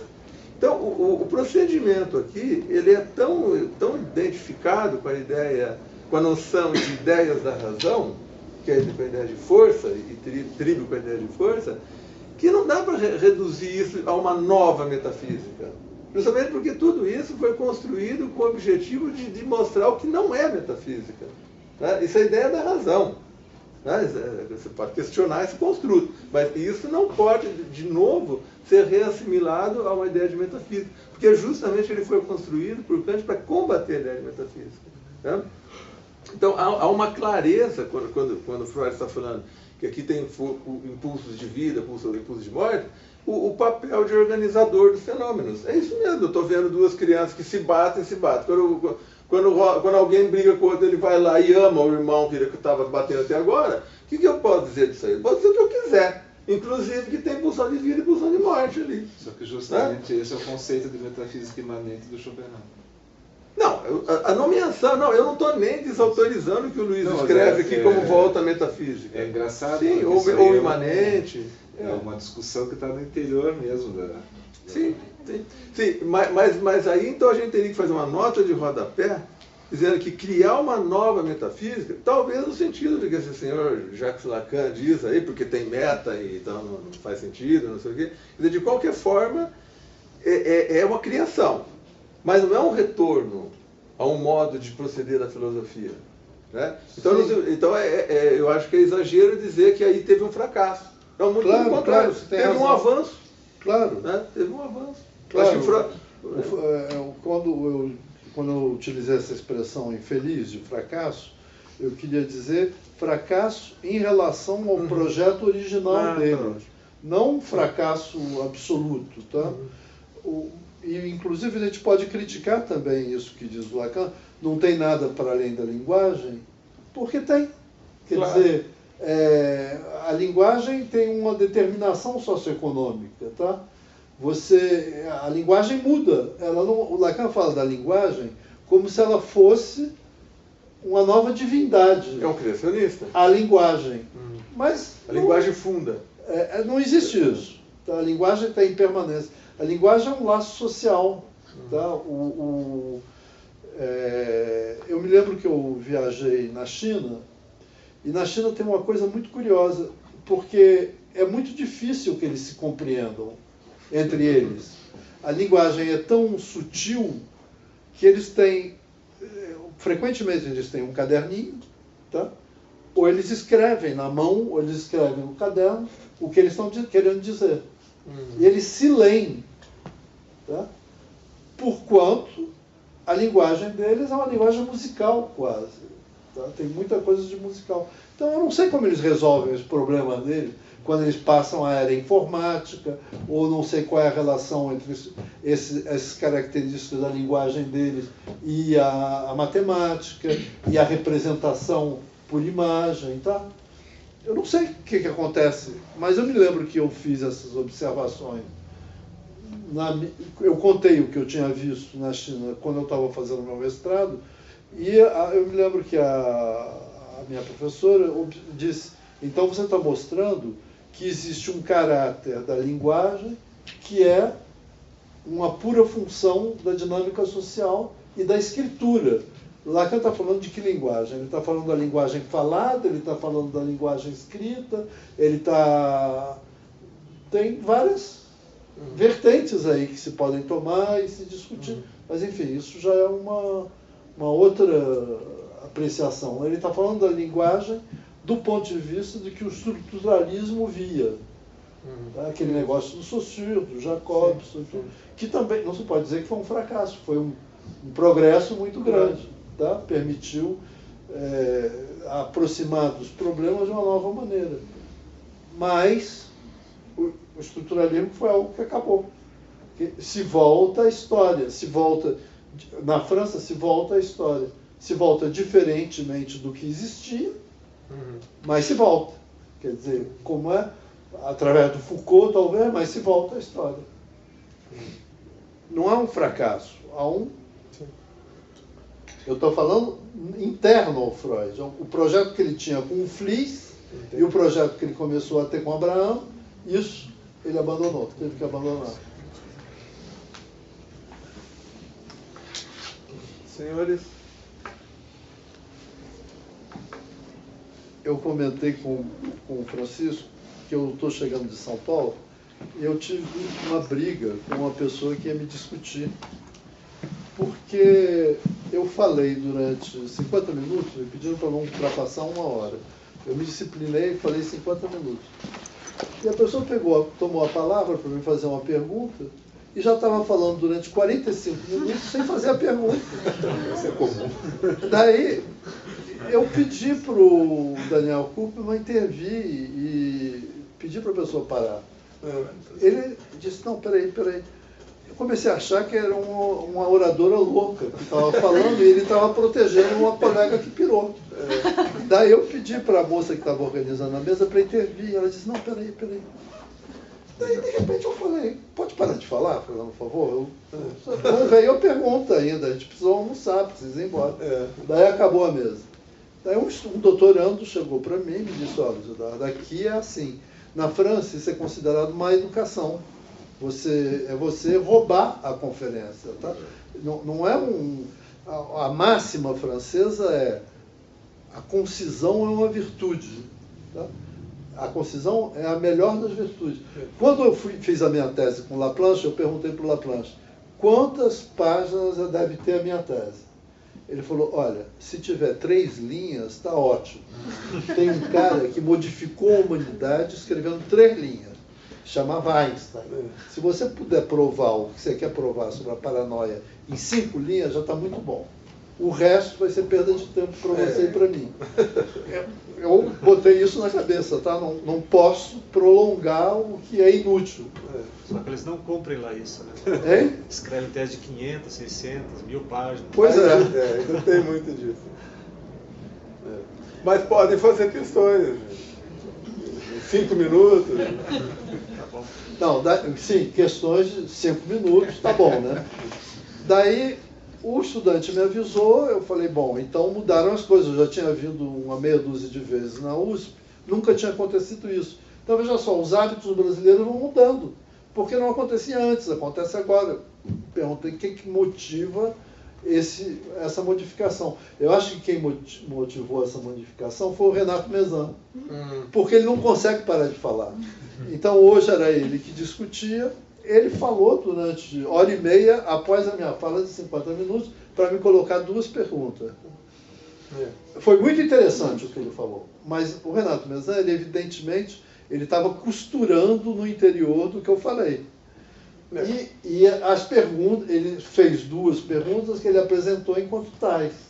Mas, na verdade, tinham muitas outras. E eu falei com o Francisco, vocês não vão fazer isso aí aqui na PUC, né? Daí permite, você falou com a pessoa certa. Porque o risco de alguém fazer isso era o Francisco mesmo. Eu já estava avisando. Tá.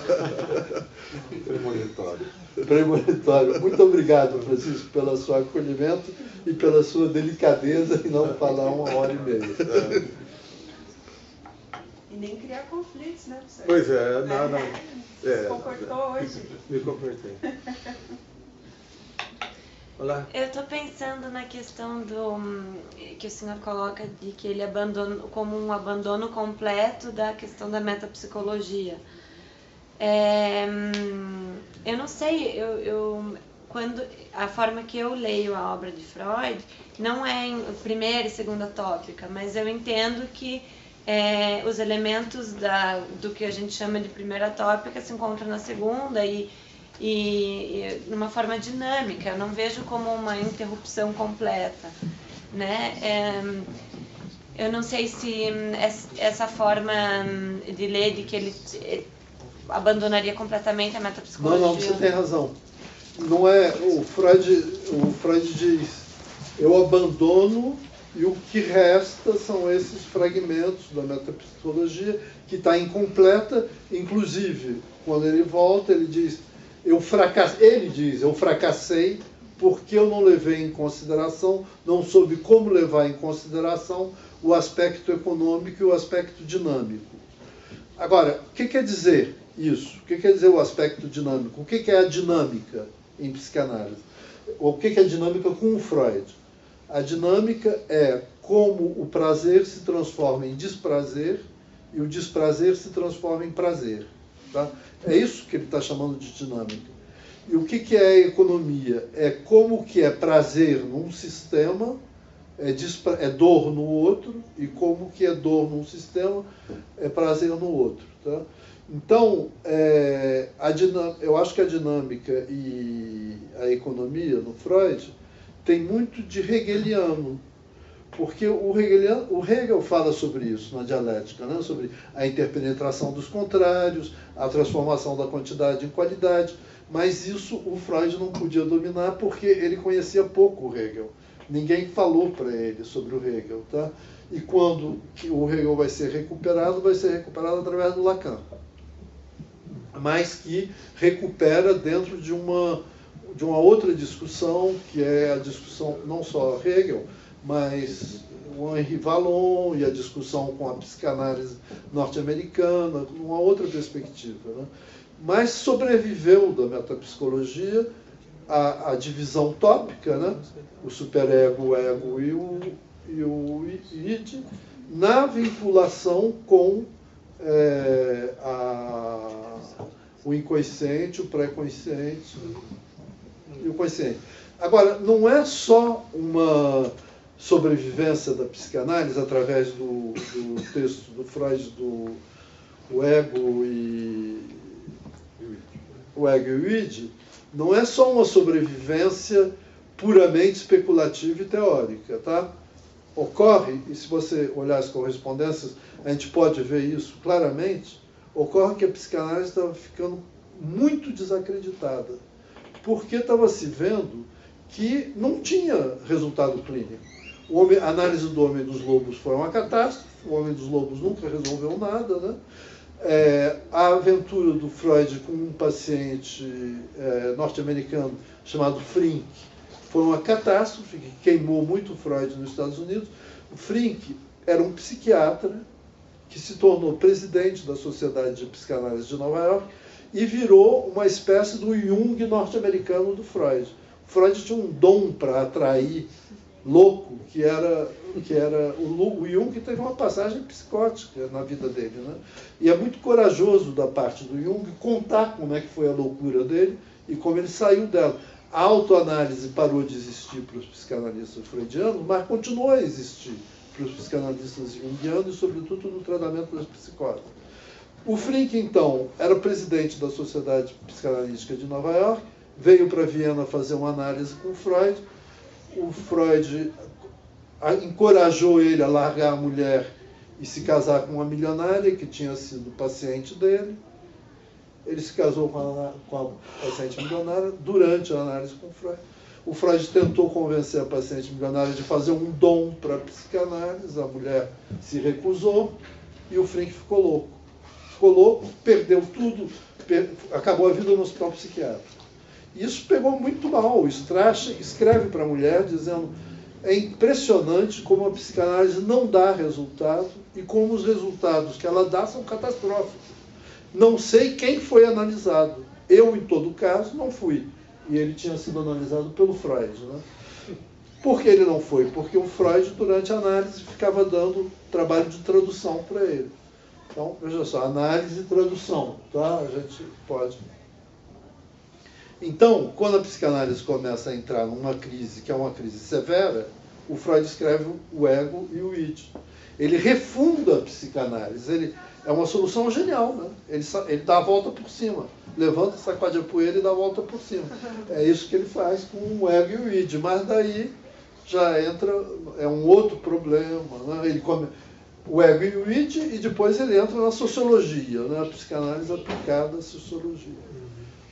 Mas eu acho que a pergunta da Júlia, ela repõe assim, a questão da mesa numa boa situação, porque assim, é verdade que então há esse fracasso, esse abandono, esse tipo de coisa, com relação a um projeto editorial. Né? Agora, com relação ao ponto de vista metapsicológico, ele é dito o tempo todo com todas as letras, que ele é convencional. Né? Isso está lá no inconsciente, é convencional.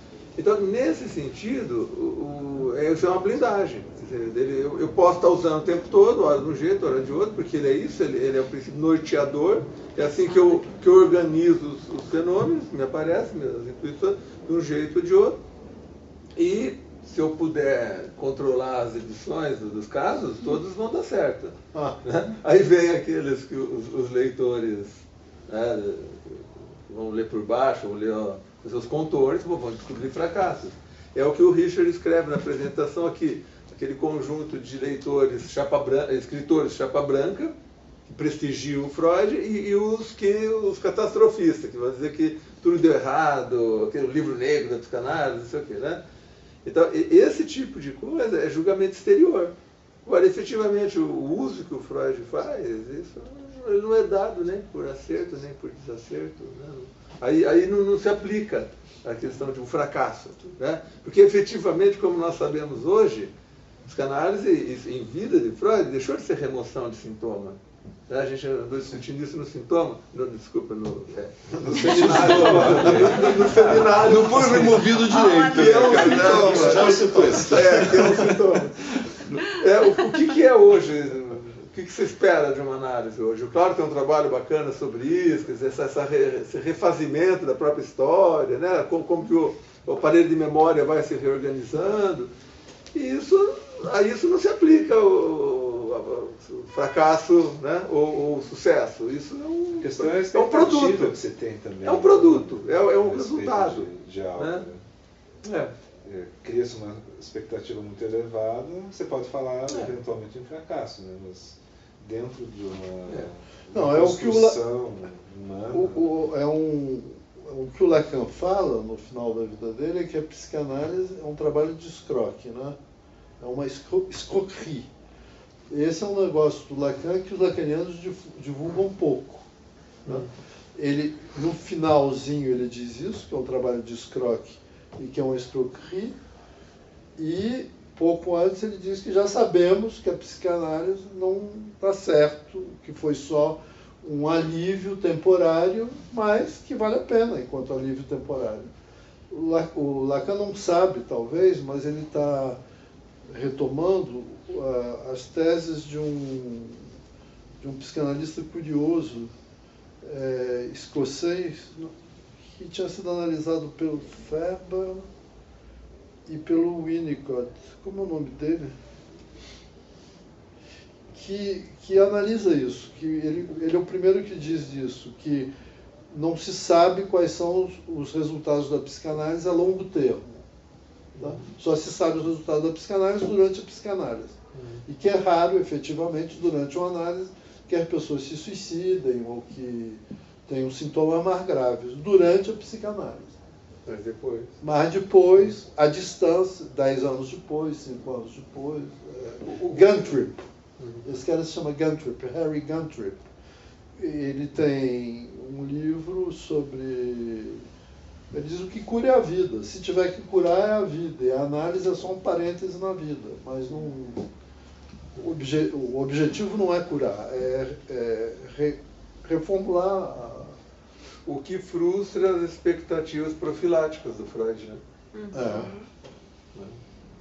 Não, quando você estuda o Homem dos Lobos, o Freud pretende que ele curou o Homem dos Lobos, tá? E prevenir novas recaídas, e preparar o ego para enfrentar novas situações.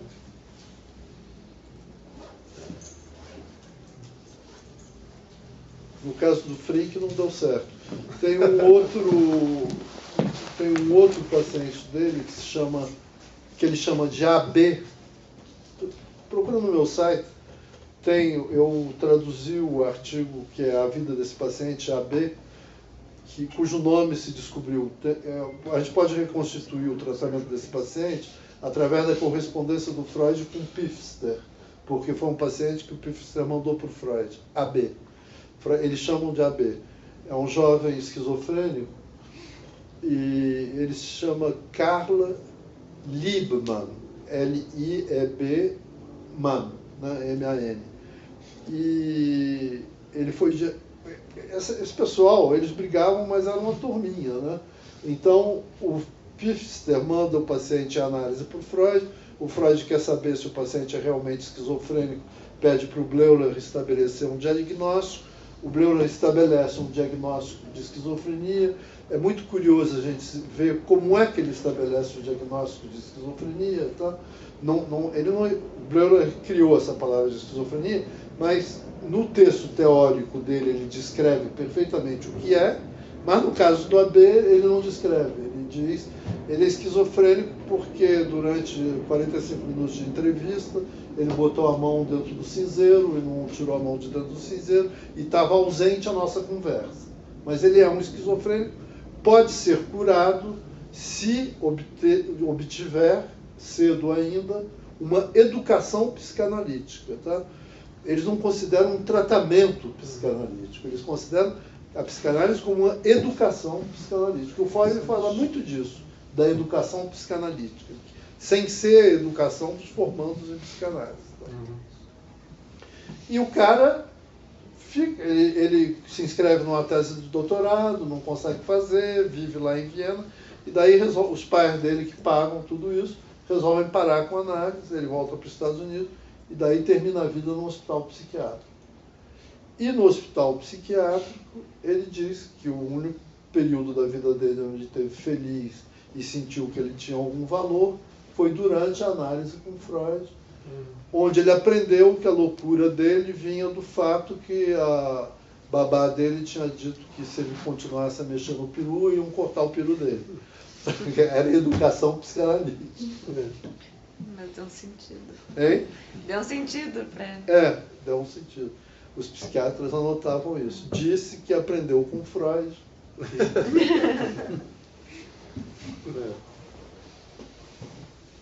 Então é isso. Alguém gostaria ainda de colocar mais uma questão, um comentário? Bom, como já são 10 horas, vamos deixar para... Eu acho que então podemos encerrar. Então eu agradeço a presença de todos. Muito obrigado a vocês. Obrigado, Júlio. Muito bem.